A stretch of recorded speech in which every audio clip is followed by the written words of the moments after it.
राधे राधे मित्रों, स्वागत है आपका हमारे YouTube चैनल शुक्ल जी संस्कृत ज्ञान गंगा में। आज हम आप लोगों के लिए लेकर उपस्थित हुए हैं नेट JRF के लिए। विशेष रूप से सबको बड़ी समस्या होती थी वृत्ति विचार में कि हम लक्षणा को कैसे पहचानें। अभिधा, लक्षणा और व्यंजना, ये तीनों प्रकार की जो वृत्तियाँ हैं, इनमें कई ऐसे पहलू होते हैं जिनको पहचानने में हमको बड़ी दिक्कत हो जाती है, बड़ी समस्या हो जाती है। और उस समस्या का समाधान लेके आज हम उपस्थित हुए हैं इस वीडियो में। अभिधा और व्यंजना का विचार हम बाद में करेंगे। सबसे अत्यधिक समस्या होती है लक्षणा को पहचानने में, और आप लोगों को पता ही है कि आपका एग्ज़ाम बहुत नज़दीक आ चुका है, इसलिए सबसे पहले हम लक्षणा वृत्ति का ही विचार करेंगे। अभी लक्षणा वृत्ति का विचार हम कर लेंगे, इसके बाद मैं अभिधा वृत्ति के बारे में भी और व्यंजना वृत्ति के बारे में भी अलग अलग एक एक वीडियो बनाऊँगा। तो लक्षणा करने वाला जो श्लोक है वो मम्मट जी ने भी अलग रूप से लिखा है और साहित्य दर्पणकार श्री विश्वनाथ जी ने भी अलग रूप से लिखा है। मम्मट जी ने लिखा है कि मुख्यार्थ बाधे तद्योगे रूढ़ितो तप प्रयोजनात् अन्योर्थो लक्ष्यते यत्सा लक्षणा रोपिता क्रिया। और विश्वनाथ जी ने लिखा है कि मुख्यार्थ बाधे तद्युक्ते ययान्योर्थः प्रतीयते रूढ़े प्रयोजनाद् वासव लक्षणा शक्तिरर्पिता। तो हम यहाँ पर आचार्य विश्वनाथ जी के मत से चलेंगे, क्योंकि मम्मट जी ने केवल 6 प्रकार की लक्षणा को ही स्वीकार किया है। तो उनकी लक्षणा में तो परेशानी नहीं होती है, क्योंकि वो केवल 6 प्रकार की लक्षणा है तो उसे आसानी से समझा जा सकता है। लेकिन विश्वनाथ जी ने कुल मिलाकर के 80 प्रकार की लक्षणा को स्वीकार किया है। तो हम प्रारंभ से वीडियो को प्रारंभ करते हैं और एक एक करके सारी बातों को समझते हैं। देखिए, शब्द अथवा अर्थ को समझने के लिए उसमें विद्यमान एक शक्ति विशेष होती है। उस शक्ति से ही हमको शब्द का बोध होता है और अर्थ का बोध होता है। तो जो शब्द शक्तियाँ होती हैं वो 3 होती हैं। कौन कौन सी? तो अभिधा, जिसको हम वाचक कहते हैं, लक्षणा और व्यंजना। और जो अर्थ शक्ति होती है वो 3 प्रकार की होती है।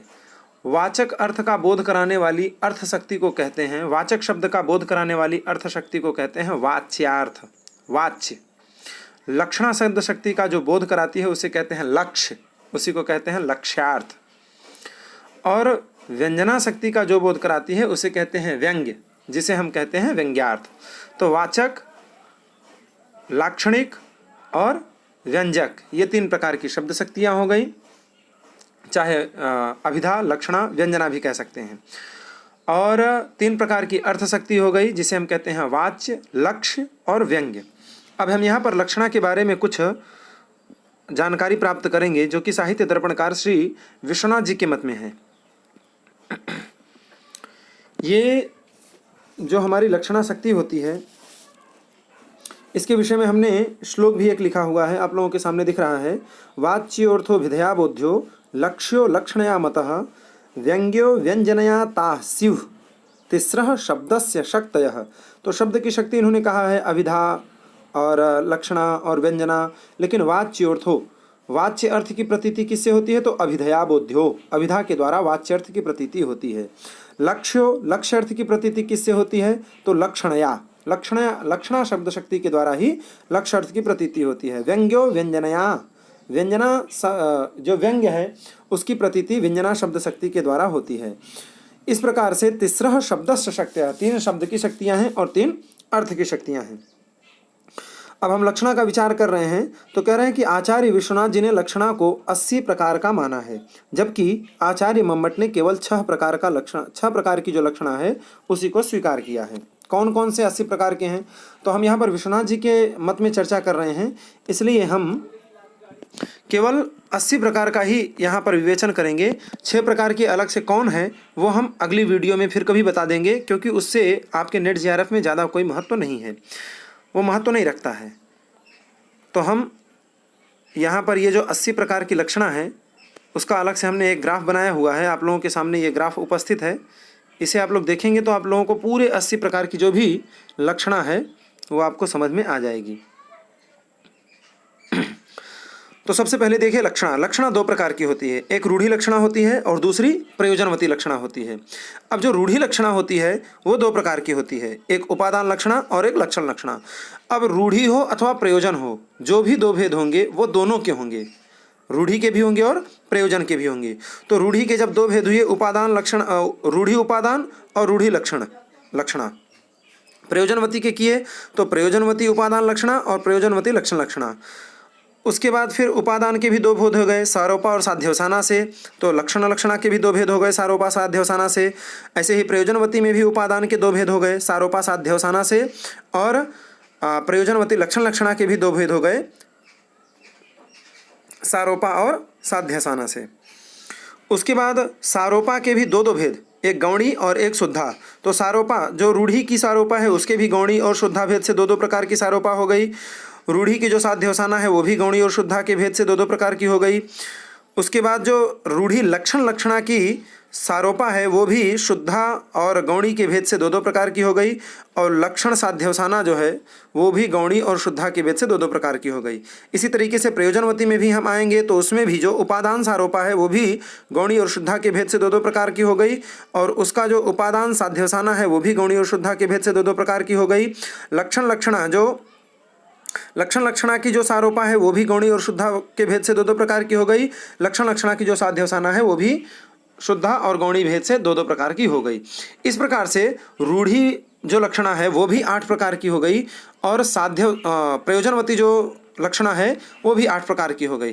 तो 8 और 8, 8 दूनी 16 प्रकार की हो गई। अब इसको 80 कैसे करते हैं ये हम आपको ऐसे ही बता देते हैं। इसको हमने लिखा नहीं है क्योंकि हमको यही 16 से ही मतलब है। 16 के बाद हमको ज़्यादा कोई विशेष प्रयोजन नहीं है, केवल आपको पता रहे इसलिए मैं अलग से बता देता हूँ। मैं बोल देता हूँ, आपको लिखना है तो आप कहीं लिख लें, और अगर ऐसे ही सुन लेंगे तो सुन के भी आपको याद हो जाएगा। देखिए, जो प्रयोजनवती लक्षणा होती है इसको व्यंजना के अंतर्गत भी स्वीकार किया जाता है। इसी को व्यंग्य भी कहते हैं क्योंकि जो प्रयोजन विशेष होता है उसी से व्यंग्य की प्रतीति होती है। तो रूढ़ी के 8 भेदों को तो आप साइड में रख दीजिए। जो प्रयोजनवती लक्षणा के 8 भेद बचे हैं उन 8 का गूढ़ और अगूढ़ भेद से दो भेद और हो जाते हैं। तो 8 थे, प्रत्येक के दो भेद हो गए, गूढ़ अगूढ़, गूढ़ अगूढ़, गूढ़ अगूढ़। तो कितने हो गए? 8 दूनी 16, 16 भेद हो गए। उसके बाद धर्मी और धर्म, इन दोनों भेद से उन 16 के फिर दो भेद हो गए। तो जब 16 के दो भेद हो जाएंगे, प्रत्येक के दो भेद, तो 16 दूनी 32 भेद हो गए। इस 32 में ये जो रूढ़ी का 8 आपको दिख रहा है क्रम, इस 8 प्रकार की रूढ़ी लक्षणा को भी इसमें ऐड कर देंगे। तो 32 तो प्रयोजनवती लक्षणा की हो गई और 8 रूढ़ी की हो गई। तो 32 और 8 40 हो गए टोटल। अब इन 40 को प्रत्येक के पदगत और वाक्यगत होने से प्रत्येक दो प्रकार के और हो गए। तो 40 अगर प्रत्येक दो प्रकार के होंगे तो 40 दूना 80 हो गए। इस प्रकार से इन्होंने 80 प्रकार की लक्षणा को स्वीकार किया है। मैं एक बार फिर से बोल देता हूँ कैसे कैसे इन्होंने 80 प्रकार की लक्षणा को स्वीकार किया है। अभी अभी हमने देखा कि गौणी और शुद्धा के भेद तक जाते जाते रूढ़ी लक्षणा भी 8 प्रकार की हो गई और प्रयोजनवती लक्षणा भी 8 प्रकार की हो गई। पहले वो उपादान लक्षणा और लक्षण लक्षणा के भेद से आई, फिर वो सारोपा और साध्यवसाना के भेद से आई, फिर वो गौणी और शुद्धा के भेद से आई। तो इस प्रकार से गौड़ी लक्षणा भी रूढ़ी लक्षणा भी 8 प्रकार की हो गई और प्रयोजनवती लक्षणा भी 8 प्रकार की हो गई। तो अभी रूढ़ी लक्षणा को आप निकाल के साइड में रख दीजिए। पहले हम प्रयोजनवती लक्षणा को देखते हैं। क्यों? क्योंकि इसमें व्यंग्य भी प्रतीत होता है और व्यंग्य प्रतीत होने के कारण इसके कई भेद हो जाते हैं, भेदोपभेद हो जाते हैं। तो प्रयोजनवती लक्षणा अभी हमारी कितने प्रकार की है? 8 प्रकार की। प्रत्येक प्रयोजनवती लक्षणा दो प्रकार की होती है, गूढ़ और अगूढ़ भेद से। एक गूढ़ व्यंग्य होता है, एक अगूढ़ व्यंग्य होता है। तो गूढ़ और अगूढ़ भेद से प्रत्येक जो हमारी प्रयोजनवती लक्षणा है वो दो प्रकार की हो जाएगी। तो अभी हमारी कितने प्रकार की थी? 8 प्रकार की। तो जब दो प्रकार की हो जाएगी तो 8 दूनी 16 प्रकार की हो गई। गूढ़ अगूढ़, गूढ़ अगूढ़, मतलब गौड़ी गूढ़, शुद्धा गूढ़, फिर गौड़ी अगूढ़, शुद्धा अगूढ़। इस प्रकार से गूढ़ अगूढ़, गूढ़ अगूढ़ करते जाएंगे तो हमारी 8 दूनी 16 प्रकार की लक्षणा हो गई। अब वो जो 16 प्रकार की लक्षणा है उसमें धर्मी और धर्म भेद से फिर दो प्रकार की हो जाएगी। तो प्रत्येक अगर दो प्रकार की हो रही है धर्मी और धर्मगत से, तो 16 दूनी 32 हो गई। अब इस 32 प्रकार की जो प्रयोजनवती लक्षणा है इसमें हम 8 प्रकार की जो रूढ़ी लक्षणा है उसको ले आके सम्मिलित कर देंगे। जब उस 8 प्रकार की लक्षणा को हम सम्मिलित कर देंगे तो 32 और 8 कितने हो गए? 40। अब इस 40 में प्रत्येक वाक्यगत और पदगत और वाक्यगत से दो प्रकार की और हो गई। तो 40 लक्षणाएं जब दो प्रकार की और हो जाएंगी तो कुल मिला के 80 प्रकार की लक्षणा हो गई। उम्मीद करता हूं आप लोगों को पूरे 80 प्रकार की लक्षणा समझ में आ गई। अब जो हमारे एग्जाम्स में पूछता है वो केवल 16 प्रकार की ही लक्षणा पूछता है। 8 जो गूढ़ हैं और 8 जो अगूढ़ हैं। मुख्य रूप से वन लाइनर क्वेश्चन के हिसाब से आपको यही 16 प्रकार की अगर लक्षणाओं के जो उदाहरण हैं वो अगर याद हो जाएंगे तो आप लोगों को कहीं भी समस्या नहीं होगी। तो अब हम आप लोगों को उन 16 प्रकार की लक्षणाओं के क्या क्या उदाहरण हैं, किसके क्या उदाहरण हैं, वो हम आपको यहाँ प्रस्तुत करते हैं। देखिए, एक बात विशेष ध्यान में रखने वाली है, ये भेद जो पूछा जाता है एग्जाम्स में वो केवल सारोपा और साध्योसाना के भेद से ही पूछा जाता है। अगर आपको सारोपा और साध्योसाना ठीक से समझ में आ गया तो आपको किसी भी प्रकार की समस्या नहीं होगी एग्जाम्स में। तो अब सारोपा किसको कहते हैं और साध्योसाना किसको कहते हैं? देखिए, जहाँ पर विषय और विषयी दोनों का शब्दतः कथन हो जाए, उपमानोपमेय, जो उपमान है और जो उपमेय है, दोनों का शब्दतः कथन हो जाए, माने दोनों को लिख दिया जाए, विशेषण विशेष से दोनों का लेखन हो जाए, वो सारोपा लक्षणा कहलाती है। और जहां पर एक का निगीर्णन कर लिया जाए, छिपा लिया जाए, दोनों को न लिखा जाए, अर्थात विषयी के द्वारा विषय का निगीर्णन कर लिया जाए, वहां पर क्या होता है? साध्योसाना लक्षणा हो जाती है। विषय्यन्तः कृतेन्यस्मिन् सास्यात् साध्योसानिका, ऐसा करके मम्मट जी ने लिखा है। सारोपान्यात् यत्रोक्तौ विषयी विषयस्तथा, जहाँ पर विषयी और विषय दोनों का कथन हो जाए वहाँ पर क्या होता है? सारोपा लक्षणा होती है। और विषय्यन्तः कृतेन्यस्मिन्, जहाँ विषयी के द्वारा विषय का निगीर्णन कर लिया जाए, अर्थात विषयी तो लिखा हो लेकिन विषय का कहीं भी दर्शन न हो, वहाँ पर साध्योसाना लक्षणा होती है। तो आप इतना भेद जरूर याद में रखिए कि जहाँ पर दोनों बातें लिखी हो वहाँ सारोपा हो जाएगी, और जहाँ किसी एक बात को छिपा लिया गया हो वो साध्योसाना हो जाएगी।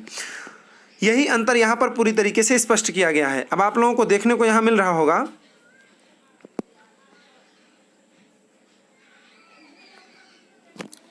आप लोगों को यहाँ पर दर्शन करने के लिए मिल रहा होगा कि जो शुद्धा रूढ़िमति उपादान लक्षणा सारोपा है। अब ये जो शुद्धा रूढ़िमति उपादान लक्षणा है ये आप लोगों को ग्राफ से समझना पड़ेगा, तैयार करना पड़ेगा। आप लोग तैयार नहीं भी कर पाएँ इसलिए हमने यहाँ पर अलग से इसको लिख दिया है। तो शुद्धा रूढ़िमति उपादान लक्षणा का सारोपा का जो उदाहरण है वह है अश्वः श्वेतो धावती। अश्वः श्वेतो धावती, जो सफ़ेद घोड़ा है वो क्या कर रहा है? दौड़ता है अथवा दौड़ रहा है। अब देखिए, बाकी सब कुछ वही है, शुद्धा रूढ़िमति उपादान लक्षणा, केवल सारोपा को साध्योसाना में कन्वर्ट कर दिया गया है। तो जब सारोपा थी तो विषय और विषयी दोनों का कथन किया गया था। अब यहाँ पर विषय को छिपा लेंगे तो विषय हमारा क्या है? अश्वः। श्वेतो क्या है हमारा? विषयी। तो केवल देखिए विषयी का ही यहाँ पर दर्शन हो रहा है हमको, तो केवल श्वेतो धावती। अगर आपके एग्जाम्स में केवल यही पूछेगा, इस बार 2019 के दिसंबर में ये एक क्वेश्चन पूछा था। अब हमको ध्यान नहीं है कि अश्व श्वेतो धावती पूछा था अथवा श्वेतो धावती पूछा था, और उसमें पूछा गया था कि यह सारोपा का उदाहरण है या साध्योसाना का उदाहरण है। तो नॉर्मल सी बात है कि अगर दोनों कथन हुआ है अश्व श्वेतो धावती तो आप उसमें लिख दीजिए सारोपा का है, और अगर श्वेतो धावती है तो साध्योसाना का है। इतना अंतर केवल आप ध्यान में रखिए कि जहाँ पर विषय और विषयी दोनों का कथन हुआ है वहाँ सारोपा हो जाएगी, और जहाँ पर विषयी का केवल कथन किया गया है, विषयी के द्वारा विषय का निगीर्णन कर लिया गया है, छिपा लिया गया है, वहाँ पर साध्योसाना लक्षणा हो जाती है। अब ये शो हो गया शुद्धा उपादान का। अब हम शुद्ध, ये रूढ़ी का प्रकरण चल रहा है क्योंकि रूढ़िमति लक्षणा ऊपर हेडिंग डाला हुआ है तो ये रूढ़ी का ही प्रकरण चल रहा है। अब रूढ़ी में 4 शुद्धा के होंगे और 4 गौणी के होंगे। अब जो 4 शुद्धा के होंगे उसमें 2 उपादान का होगा और 2 लक्षण लक्षणा का होगा, और उन दोनों में प्रत्येक सारोपा और साध्योसाना के भेद से 2-2 प्रकार के हो जाएंगे। ये बात हम पीछे बता चुके हैं। अब जो तीसरा उदाहरण आ रहा है शुद्धा रूढ़िमति, अब देखिए लक्षण लक्षणा का आ गया। शुद्धा रूढ़िमति लक्षण लक्षणा अब सारोपा का पहले दे रहे हैं। तो कलिंगः पुरुषो युध्यते, जो कलिंग देश के पुरुष हैं वो क्या करते हैं? युद्ध करते हैं, अर्थात बहुत पहलवान है इसीलिए तो युद्ध करते हैं। अब जब इसी को साध्योसाना में चेंज कर देंगे तो जो पुरुष हैं उनका निगीर्णन कर लिया, कलिंगः साहसिकः। कलिंग क्या है? साहसिक है। अब कलिंग एक देश विशेष का नाम है, राज्य विशेष का नाम है, तो वो राज्य तो साहसी नहीं रहेगा, उस राज्य में रहने वाले जो व्यक्ति विशेष होते हैं वो साहसी होते हैं, इसलिए वो क्षेत्र विशेष प्रसिद्ध हो जाता है। जैसे लोग कहते हैं कि फलाने गाँव चोरई है, तो फलाने गांव चोर नहीं है, उस गांव में विद्यमान जो लोग हैं वो लोग चोरी करते हैं, इसलिए उस गांव का ही नाम पड़ गया चोर। तो इस तरीके से यहाँ पर क्या है कि सारोपा में देखिए कलिंगः और पुरुषः दोनों का शब्दतः कथन किया गया है, लेकिन जैसे ही साध्यवसाना आई तो उसने विषय का क्या कर लिया, निगृणन कर लिया और केवल कलिंगः साहसिकः इतना ही पद हमको प्राप्त हुआ।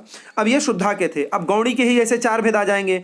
तो गौड़ी रूढ़िमती उपादान लक्षणा सारोपा, सारोपा का उदाहरण है एतानि तैलानि हेमंते सुखानी, ये जो तेल हैं ये हेमंत ऋतु में क्या करते हैं, सुख को प्रदान करते हैं।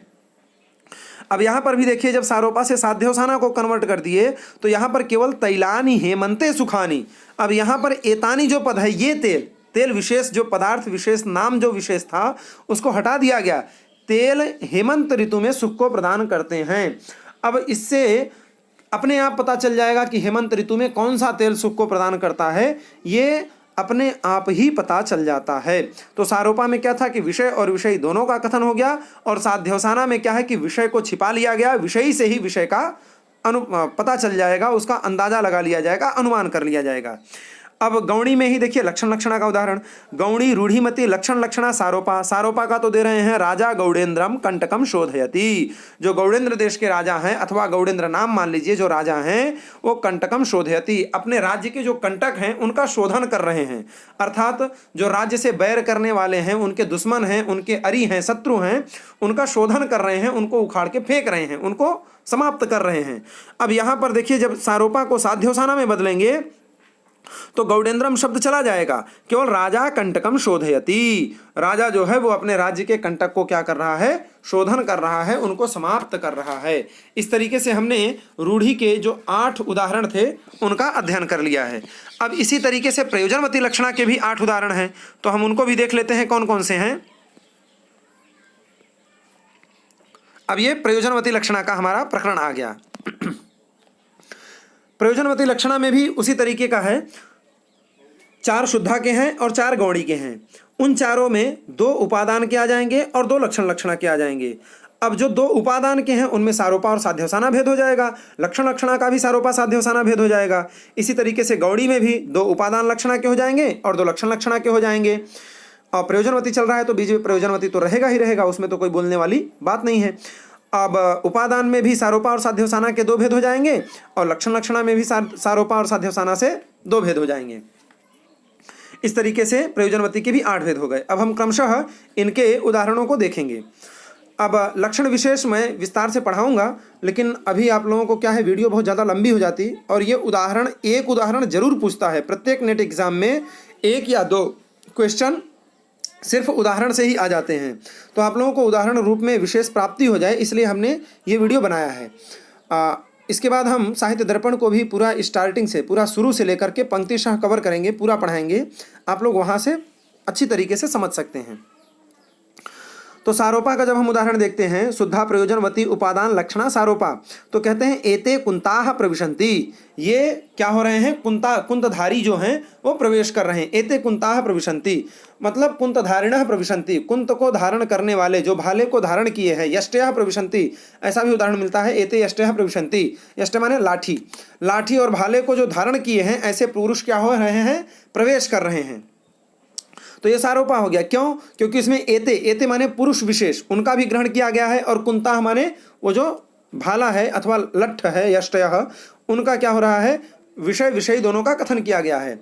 अब विषयी के द्वारा जब विषय का निगृणन कर लिया जाएगा तो कुंताः प्रविशन्ति, इससे जो पुरुष विशेष का बोध है वो हमें अनुमान से ही पता चल जाएगा साध्यवसाना में।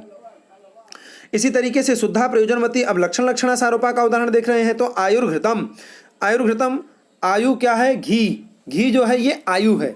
घी को खाने से क्या होती है, पुष्टिता आती है, हम पुष्ट होते हैं, पुष्ट होने से हमारी आयु की वृद्धि होती है, तो इसलिए कहते हैं आयुर्घृतम, ये घी का क्या है, आयु है। साध्यवसाना में जब कन्वर्ट करेंगे तो ऐसे तो इन्होंने दिया है गंगायाम घोषः, साध्यवसाना का उदाहरण आप लोग ये याद रखिए कि शुद्धा प्रयोजनवती लक्षण लक्षणा सारोपा साध्यवसाना का जो उदाहरण है वो गंगायाम घोषः है। लेकिन मम्मट आचार्य जी ने भी आयुर्वेदम करके इन्होंने सारोपा से साध्यवसाना को कन्वर्ट किया है। जब हम शब्दतः कथन करेंगे कि ये जो घी है यही आयु है, अर्थात ये आयु की वृद्धि करती है, तो ये घी ही आयु है। और जब हम शब्दतः कथन घी का नहीं करेंगे तो हम ये कहेंगे आयु एवेदम, ये आयु ही है, हम घी का वहाँ वाचन नहीं किए हैं। आयुर्वेदम ये क्या है, आयु ही है। उसके बाद जब हम गौणी प्रयोजनवती उपादान लक्षणा में आते हैं, अब गौड़ी का आ गया, अभी तक शुद्धा का चल रहा था। उपादान लक्षणा सारोपा का देखते हैं तो कहते हैं एते राजकुमारा गच्छन्ति, ये जो राजकुमार हैं ये क्या कर रहे हैं, जा रहे हैं। और जब उसी को हम साध्यवसाना कर देते हैं तो राजकुमारा गच्छन्ति, राजकुमार क्या कर रहे हैं, जा रहे हैं। एते एक विशेष संकेत विशेष जो है, उनका नाम विशेष जो है उसका ग्रहण नहीं किया जाएगा, विषय का निगणन कर लिया जाएगा। फिर हम जब लक्षण लक्षणा में प्रवेश करते हैं गौणी प्रयोजनवती के, तो गौणी प्रयोजनवती लक्षण लक्षणा सारोपा का उदाहरण है गौरवाहिक।